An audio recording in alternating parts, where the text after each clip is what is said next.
Le Festival du Livre de Marseille se poursuit avec Henri-Christian Giraud, journaliste, écrivain, et même si Henri-Christian Giraud ne revendique pas le qualificatif d'historien, on peut le dire, en tout cas c'est mon point de vue, un journaliste qui fait un véritable travail d'historien.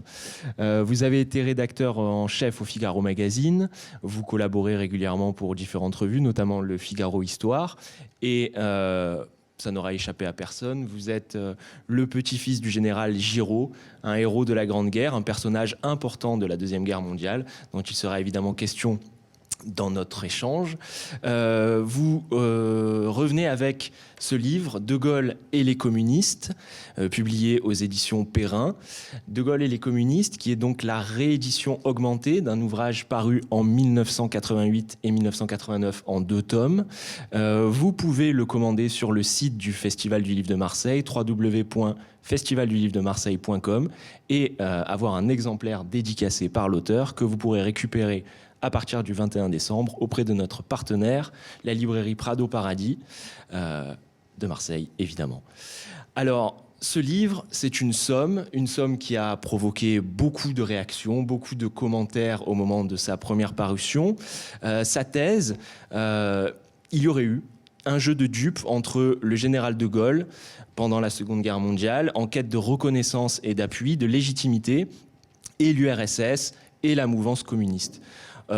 La conséquence de ce jeu de dupes, c'est que l'URSS, et par-delà le Parti communiste français, l'avait à la libération de la honte, entre guillemets, du pacte germano-soviétique signé en août 40, a pris une importance considérable. Et je vous cite, « Il en ressort principalement que cette alliance du faible au fort, pour ne pas dire du démuni au tout-puissant, excédait assez largement les avantages de l'alliance de revers ou de contrepoids, et s'est payé de gages déterminants, tant sur les plans stratégiques que politiques et culturels. » Alors, pour écrire ce livre, vous êtes parti d'archives qui n'étaient pas exploitées à leur juste valeur, qui étaient assez laissées de côté par les historiens de formation. Est-ce que vous pouvez nous en dire plus sur ces documents assez sulfureux ? Ces documents, ce sont d'abord les archives soviétiques qui sont sortis en 1983 à Moscou. 2 volumes d'archives assez considérables sur les relations entre De Gaulle et le Kremlin, donc Staline, à partir de juillet 41 jusqu'à fin 46. Ces archives, personne n'en a tenu compte. À l'époque, il est vrai qu'ils ne sont sortis, n'ont été publiés qu'en 1983 et que j'ai commencé à écrire mon livre à partir de 1984. Je n'étais pas parti pour écrire un livre sur De Gaulle et les communistes, j'étais parti pour faire une biographie de mon grand-père. Mais je savais très bien que dans cette biographie de Giraud, on m'attendait évidemment sur la rivalité Giraud-de Gaulle et je n'avais pas de renseignements précis autres que ceux que l'on disait, c'est-à-dire grossièrement Giraud l'homme des Américains et De Gaulle l'homme de la souveraineté française, champion de la souveraineté française. Jusqu'au jour où je me suis rendu compte, en effet, grâce à ces archives soviétiques, qu'il y avait entre les 2 généraux, dans cette rivalité entre les 2 généraux français, un tiers, et que ce tiers n'était pas, comme on pouvait le penser, Roosevelt du côté de Giraud, mais Staline du côté de De Gaulle, pour la bonne raison que De Gaulle, en effet, a fait une proposition d'alliance le 25 juillet 1941 à Staline, via Géraud Jouve, qui était le délégué de la France libre dans les Balkans, et Serge Vinogradov, l'ambassadeur soviétique dans les Balkans à l'époque. Alors revenons sur la première parution de ce livre qui a provoqué quand même de grosses polémiques. C'est vrai, vous y attendiez ? mais je m'y attendais évidemment parce que associer le nom de De Gaulle et celui de Staline, c'est assez sulfureux, le nom de Staline. Donc de la part des gaullistes, je m'attendais à une belle bronca. Mais j'ai eu la chance dans mon malheur, d'avoir l'appui de la plus grande historienne, en tout cas c'est ainsi que je la considère, Annie Kriegel, qui était en plus grande spécialiste du phénomène communiste et qui est venue à mon secours avec tous les arguments qu'elle possédait personnellement. Et elle avait fait partie elle-même du Parti communiste. Donc elle connaissait très bien de l'intérieur du Parti communiste. Et juste une anecdote sur son lit de mort, elle m'a fait promettre de continuer. Elle a eu ce mot extraordinaire, elle m'a dit « Henri, maintenant il faut travailler ». J'en avais écrit 2 fois 2 tomes de 500 pages. Et en plus, vos origines familiales, votre patronyme ont aussi été brandis comme un argument pour démonter votre analyse sans s'attarder sur le fond de votre travail. C'est vrai, et je dois dire oui, enfin, ils ont été assez prudents quand même, parce qu'il était évident qu'avec le nom que j'avais, je ne pouvais pas me permettre de dire des bêtises sur De Gaulle. Hein, tout de suite, ça me serait revenu dans la figure. Donc, ils ont été assez prudents à leur manière, ils ont préféré le silence. Alors, ces jours-ci, il semble que quand même le climat soit plus apaisé pour étudier cette histoire de manière beaucoup plus calme, beaucoup plus raisonnée.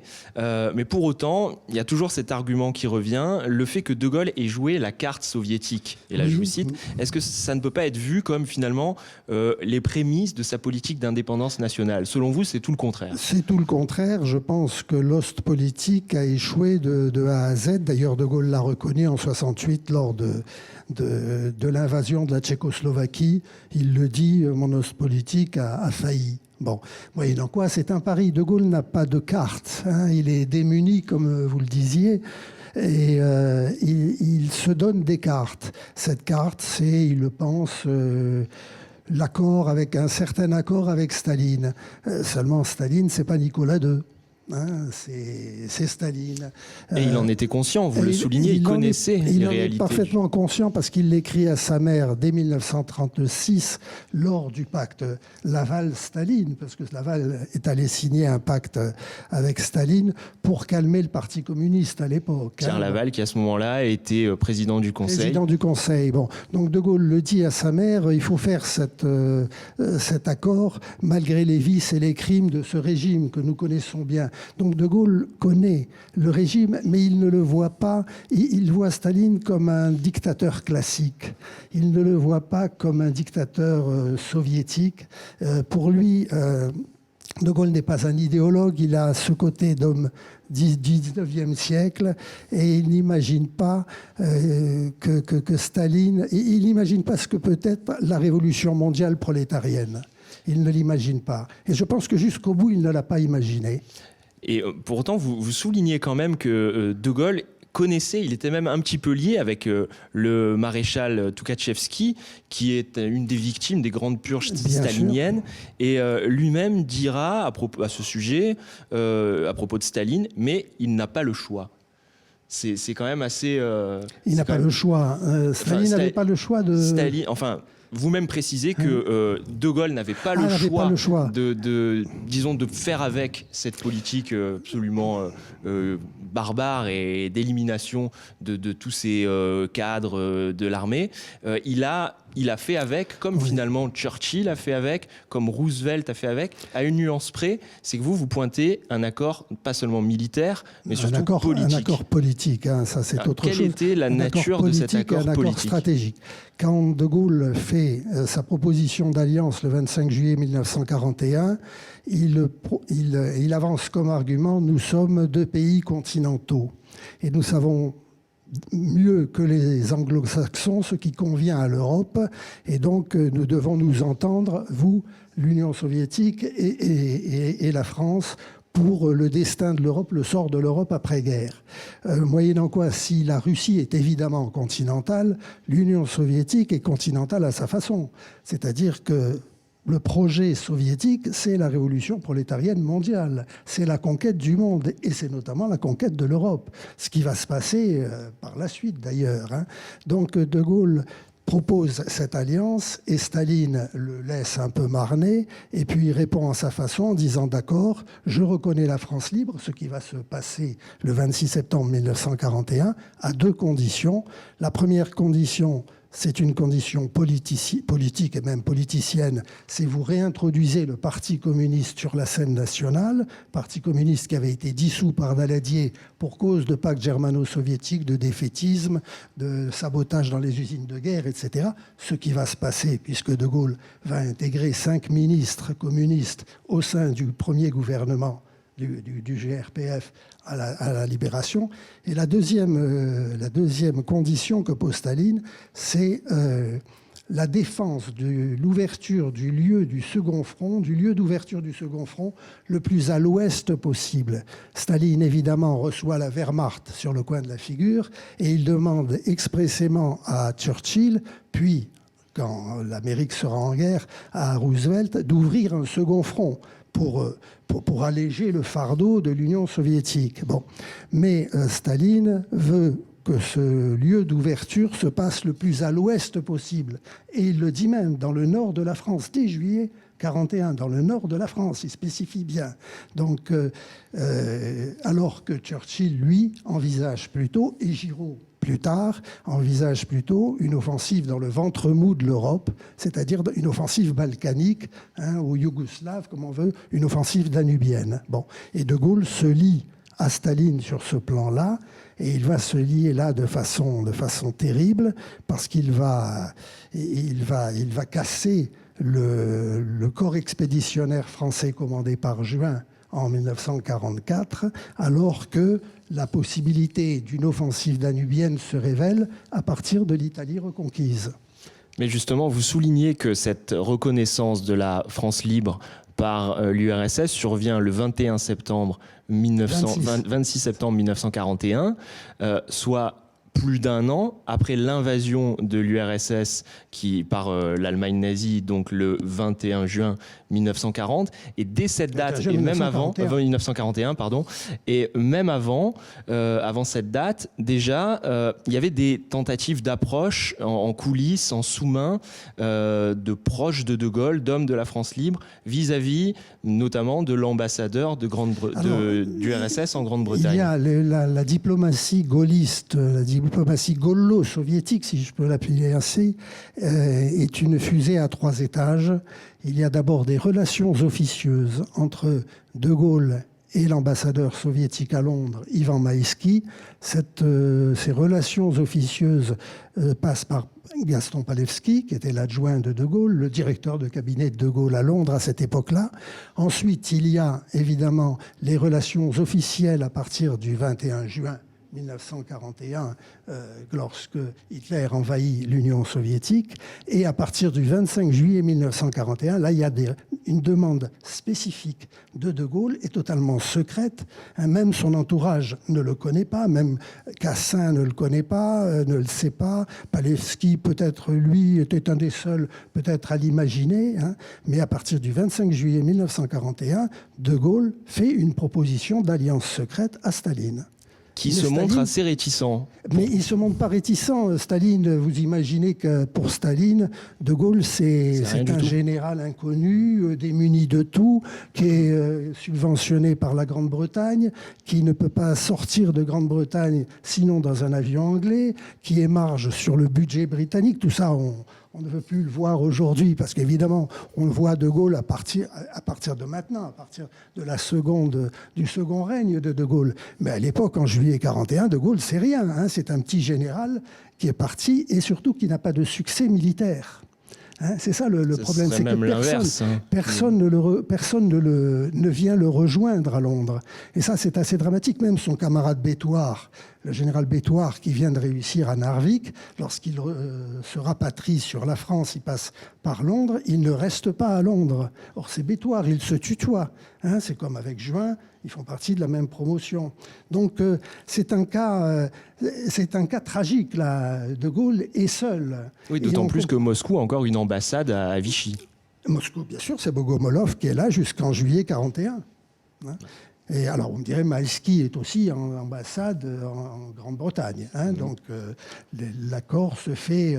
Le premier accord, ces relations officieuses, qui sont également secrètes. Moi, je les ai apprises grâce à Gaston Palevski, qui, dans ses mémoires posthumes, et un peu avant, dans un entretien qu'il avait donné à la revue gaulliste Espoir, a révélé qu'il avait été l'intermédiaire entre De Gaulle et Staline via Maïski. Alors cette reconnaissance est obtenue donc parce que des gages sont donnés à l'URSS, mais pour autant, on peut dire que ce processus s'inscrit aussi dans un mouvement assez plus vaste.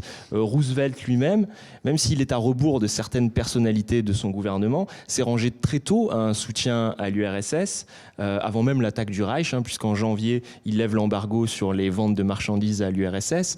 Donc finalement, De Gaulle, en prenant le choix de cette politique, il s'inscrit aussi dans la même logique que celle des anglo-saxons. De Roosevelt, pas des anglo-saxons. Surtout de Roosevelt. De Roosevelt, pas de Churchill. Churchill veut cette offensive dans le ventre mou de l'Europe, il veut cette offensive dans le terrain balkanique.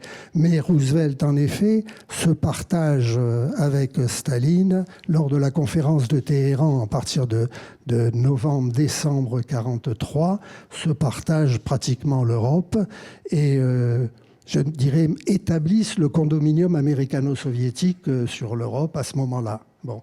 Et De Gaulle, en effet, malgré ses bisbilles avec Roosevelt, s'inscrit dans cette politique parce que stratégiquement, il défend la stratégie des Américains et la stratégie soviétique qui se confondent.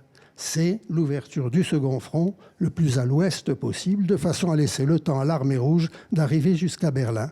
Et De Gaulle le dit le 4 décembre 1942. 4 décembre 1942, De Gaulle va voir Ivan Maïski, l'ambassadeur soviétique à Londres, et lui dit textuellement « J'espère que les Russes seront à Berlin avant les Américains ». D'après vous, pourquoi est-ce qu'il dit une chose pareille ? Est-ce que c'est une manière de politesse Non, ce n'est pas une manière de politesse, c'est qu'il dit à Staline, vous pouvez compter sur moi pour défendre absolument le projet d'ouverture du second front le plus à l'ouest possible. Je vais continuer, malgré le débarquement américain en AFN, et à partir du débarquement américain en AFN, Churchill et Giraud voient novembre 42 voient évidemment la ligne qui va directement d'un débarquement entre Livourne et Gênes, puis sur l'axe Udine-Vienne, prendre Vienne, clé de Berlin. Donc c'est la stratégie directe. De Gaulle sait que c'est le contraire de ce que veut Staline, car Staline veut mettre la main sur l'Europe orientale et centrale. De Gaulle, là, à ce moment-là, dit son accord, donne son accord, et cette phrase est assez extraordinaire parce qu'elle révèle que De Gaulle va faire en sorte que jusqu'au bout, il va appuyer l'ouverture, le choix de l'ouverture du second front le plus à l'ouest possible. Et en 1944, juin 1944, lorsque Rome tombe, au lieu de foncer sur Vienne, clé de Berlin, et alors qu'ils sont à Rome, que l'armée de Kesselring n'existe plus, tout est en capilotade, eh bien, que va faire De Gaulle ? Il casse le corps expéditionnaire français, il casse le CEF de juin, et au lieu de foncer sur Vienne, on rapatrie toutes les troupes sur Alger et sur la Corse pour les relancer 2 mois plus tard sur la Provence. Stratégiquement, c'est l'aberration la plus absolue. Et même De Gaulle le reconnaît, il sait très bien. Mais De Gaulle est lié politiquement à Staline, et donc il casse le corps expéditionnaire français. Alors oui, surtout si on rappelle que les troupes qui ont débarqué en Provence étaient très majoritairement sous pavillon français, c'était l'armée française. Par contre, quelques mois avant, le 6 juin 1944, c'est très très majoritairement des armées anglo-saxonnes. Des armées anglo-saxonnes. Mais le choix de ce débarquement en France, à ce moment-là, n'est pas vraiment du ressort de De Gaulle. Il n'a pas vraiment d'influence. Il a tout fait quand même. Si, il a fait dès 1942, il a vu Marshall, il a vu Elliott. Il pèse dans ce sens-là. Il a pesé dans ce sens-là dès le début. Et il a un autre moyen, c'est la résistance intérieure aussi, pour porter son point de vue. C'est évident, mais la résistance intérieure, il dit, une résistance intérieure dûment armée, réarmée et soutenue par les Américains, or ce qu'elle n'est pas en 1942.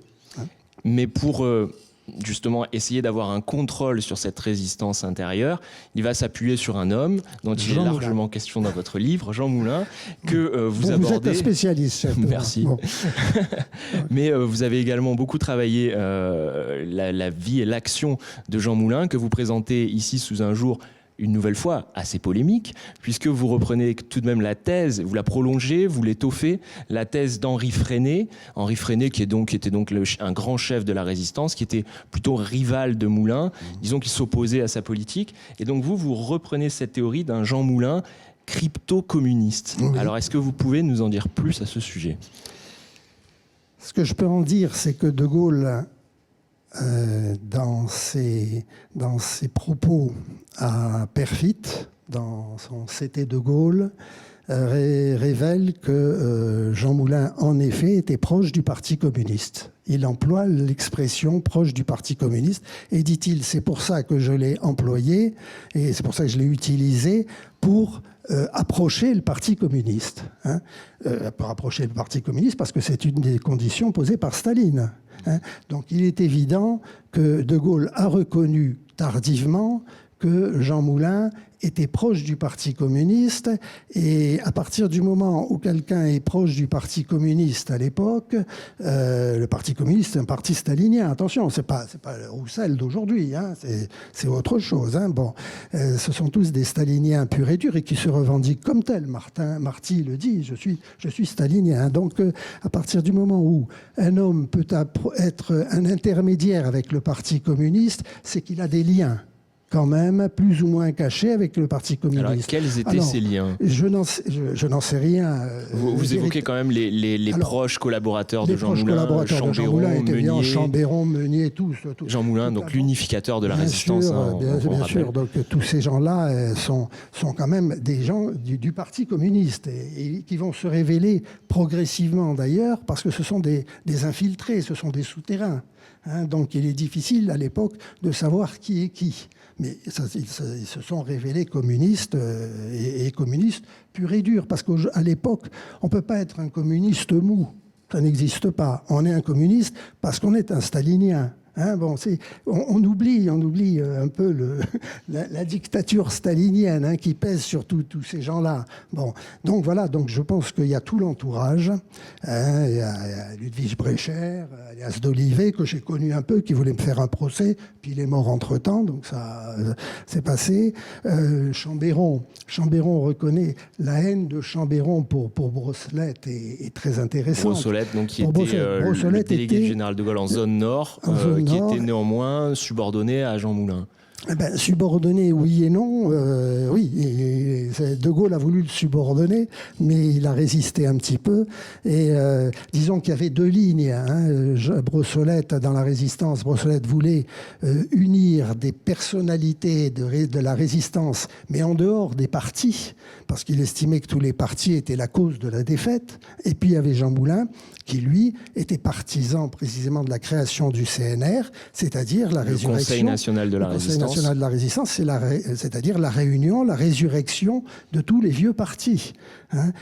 Et notamment du Parti communiste. Du Parti communiste, bien sûr. C'est pour ça que je pense quand même que Jean Moulin était parfaitement conscient de ce qu'il faisait. Et il est évident aussi que dès que le Parti communiste a pu mettre la main sur le CNR, il l'a mise après la mort de Jean Moulin, complètement. Bon. Et là, il n'y avait plus de filtre possible. C'était le Parti communiste. Et d'ailleurs, De Gaulle, après la guerre, a essayé de dire son fait au CNR et de renvoyer les résistants dans leur foyer. Et est-ce qu'il était possible de procéder autrement, aussi bien pour De Gaulle et Moulin, puisque ce CNR devait aussi servir à légitimer l'action, la personnalité de Gaulle auprès notamment des Américains, et pour ça il avait besoin de la reconnaissance des partis politiques qui étaient connus du gouvernement américain, avec des noms bien connus, le Parti radical socialiste, la SFIO, et donc le Parti communiste. Ils avaient besoin de cette légitimité-là. Est-ce que... Oui, mais c'est une logique politicienne, c'est-à-dire que De Gaulle à l'époque vise essentiellement le pouvoir. Donc en effet, il ramène les vieux partis. Or il se trouve que tous ces gens-là, les Daladier, les Reynaud, les Blum, etc., vont revenir après la guerre. Et ils vont de nouveau être au pouvoir après la guerre. Or, ce sont quand même les responsables, qu'on le veuille ou non, une partie. Bon, le milieu militaire est aussi responsable, bien entendu, mais ce sont les politiques qui font la stratégie. qui décident de la stratégie à choisir. C'est les milieux militaires qui proposent, mais ce sont quand même les civils qui décident de la stratégie à adopter. C'est eux qui ont adopté la stragie défensive. Avec qui était vantée par Pétain, mais qui était bordée par quelques-uns, bien sûr, à cause des finances qui ne pouvaient pas suivre. On ne pouvait pas faire à la fois la ligne Maginot et créer des divisions blindées. Alors dans ce jeu politique, il se trouve qu'il va y avoir un homme qui va en faire les frais finalement, et c'est précisément votre grand-père, le général Giraud, qui n'est pas du tout un politique, à l'inverse de De Gaulle.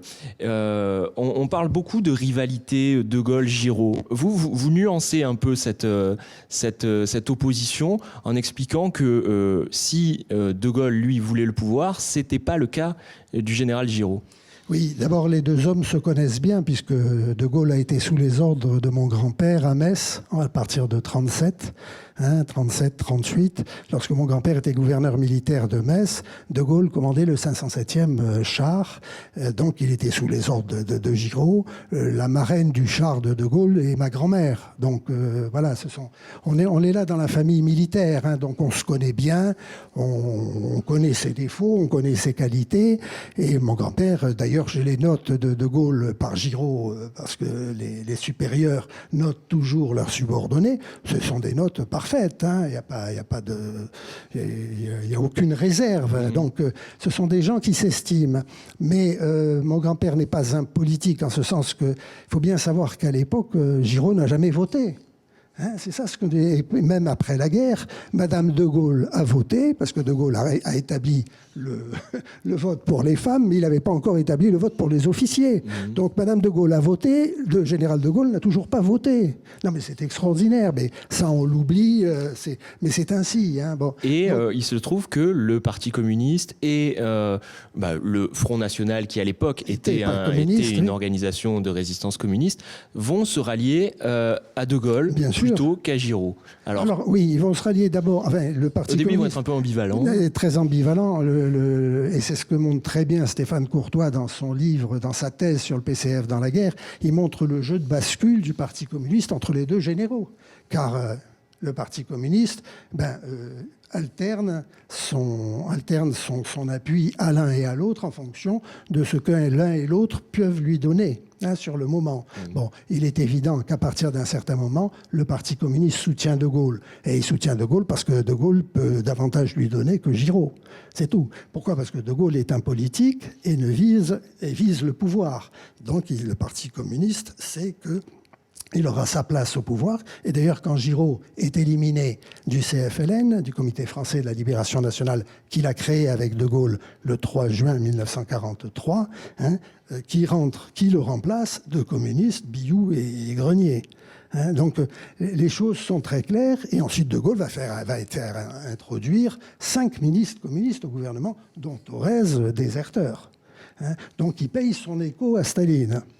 Et à la Libération également, entre 1944 et 1946, une large partie du programme politique du Conseil national de la résistance va être appliquée. Tout à fait.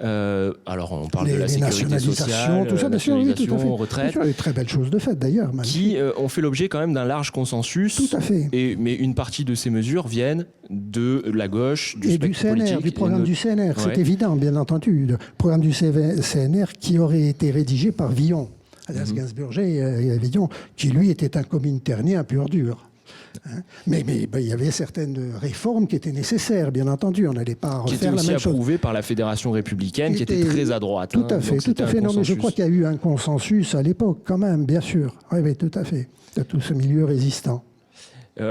Néanmoins, selon vous, les concessions faites par De Gaulle à la résistance communiste et à l'URSS ont abouti à une surreprésentation de la résistance communiste dans les instances de la résistance ? C'est mon avis, et je crois que mai 68 en est un débouché inéluctable. Je crois que la communisation des mentalités s'est faite à partir de cette époque, d'ailleurs, avec Langevin Vallon dans l'éducation nationale, avec un certain nombre d'infiltration communiste dans les institutions, lorsqu'en mai 1947, Ramadier met les communistes à la porte, hein, les RG ont noté qu'il y a 1000 communistes clandestins infiltrés dans la fonction publique. Or, la fonction publique, le statut de la fonction publique a été voté par Thorez, qui savait ce qu'il faisait, donc ces gens-là étaient inamovibles. Je me souviens d'Alain Griotret, me disant, mais figurez-vous, Henri Christian, que lorsque nous sommes revenus en 58, parlait pour les gaullistes, hein, sommes revenus en 58, ils étaient toujours là. Ils étaient encore là. Mais j'ai dit, mais Alain, mais ils seront encore là après vous. Hein, vous partirez, mais le statut de la fonction publique est tel qu'ils sont dans l'appareil d'État et ils vont y rester longtemps. Alors, vous avez un petit peu devancé une de mes questions. J'allais vous poser justement cette question de l'héritage de cet accord politique entre la France libre, France combattante, puis en tout cas la France qui combattait sous l'autorité du général de Gaulle, et ce qu'il en reste. Qu'est-ce qui reste de cet héritage de nos jours ? Mais j'en sais trop rien. J'en sais trop rien parce que quand je vois l'état de mon pays, je peux me poser toutes les questions. Mais je vois quand même qu'il y a une déstructuration générale que j'ai vécue un peu en philo à Nanterre en 67-68, puisque je faisais partie de cette génération-là. Et depuis, je crois que le ver était dans le fruit dès 1945. Hein, je crois qu'il y a eu un délitement qui a commencé à courir à ce moment-là. Et avec des hauts et des bas, bien sûr. Hein, les institutions tiennent quand même. Et De Gaulle a réussi à redonner des institutions, mais il arrive un moment où ces institutions, précisément, peuvent jouer contre l'avenir politique. Hein. Tout est malheureusement balancé et contrebalancé. Alors vous évoquiez mai 68, vous avez justement écrit un livre qui s'appelle L'accord secret de Baden-Baden, avec un bandeau qui est assez explicite, comment De Gaulle et l'URSS ont mis fin à mai 68. Oui, on dit toujours que De Gaulle est parti, c'est brièvement, hein, parce que je ne veux pas monopoliser la parole, mais brièvement, on dit que De Gaulle a eu une défaillance, qu'il est parti sur un coup de tête, enfin on ne sait pas très bien pourquoi il est parti, mais les gaullistes on dit qu'il voulait s'assurer de l'armée. En revanche, oui, ils disent qu'il voulait s'assurer de l'armée. Vous pensez bien que si De Gaulle veut s'assurer de l'armée, il passe un coup de fil et Massu est au garde à vous. Et Massu est là dans les 2 heures à la tête des FFA. Hein. Non, c'est pas ça. Il y avait à Baden le maréchal Kochevoï, patron des forces soviétiques en Allemagne de l'Est. Hein. Il y a 350 000 soldats soviétiques qui sont là. Bon, comme par hasard, le maréchal Kochevoï est là ce jour-là. Bon, et De Gaulle, devant la montée en puissance du Parti communiste qui, le 28 mai, programme à la une de l'Humanité gouvernement populaire et programme cette fameuse manifestation qui va réunir 1 ou 2 millions de personnes à Paris le lendemain, De Gaulle fait demander à l'ambassade soviétique si le Kremlin le soutient ou pas. Hein, ou s'il appuie le Parti communiste. Voilà. Et la réponse lui arrive, non pas par l'ambassade soviétique, mais par le canal militaire, par Kochevoï, qui vient voir Massu à Baden, qui est une visite de courtoisie qui est prévue depuis longtemps, mais le hasard fait bien les choses, et Kochevoï donne la réponse du Kremlin. De Gaulle, il n'a qu'à tirer sur les étudiants. C'est ce que nous, on fait en Union soviétique. Et Massu lui dit, oui, mais en France, on n'a pas l'habitude de tirer sur les étudiants. Voilà. Alors cette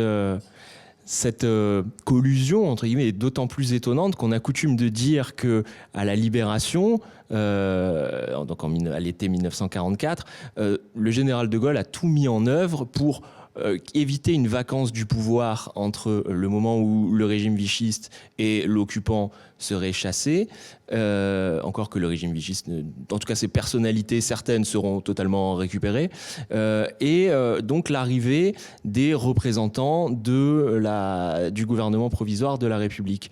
On dit aussi que ce plan d'action avait pour but d'éviter la prise du pouvoir par les communistes. On redoutait une insurrection communiste. Et vous battez en brèche aussi. Non, il est évident Donc, à partir du moment où De Gaulle introduit les communistes dans l'appareil d'État, les communistes se considèrent comme des concurrents de De Gaulle et veulent la peau de De Gaulle. Mais ils jouent le jeu politique classique. Donc, De Gaulle résiste à sa façon. Hein. Mais il résiste à sa façon en introduisant quand même 5 ministres communistes dans l'appareil d'État. On n'a jamais vu ça. Même Blum, sous le Front populaire, s'était bien gardé d'introduire des communistes dans l'appareil d'État. Oui, tout à fait. Je vous remercie, Henri-Christian Giraud, pour cet éclairant échange. Votre livre, De Gaulle et les communistes, donc aux éditions Perrin, que vous pouvez commander sur le site du Festival du Livre de Marseille, www.festivaldulivredemarseille.com, et avoir une belle dédicace de l'auteur que vous pourrez retirer avec le livre, la librairie Prado Paradis, partenaire du festival. Merci.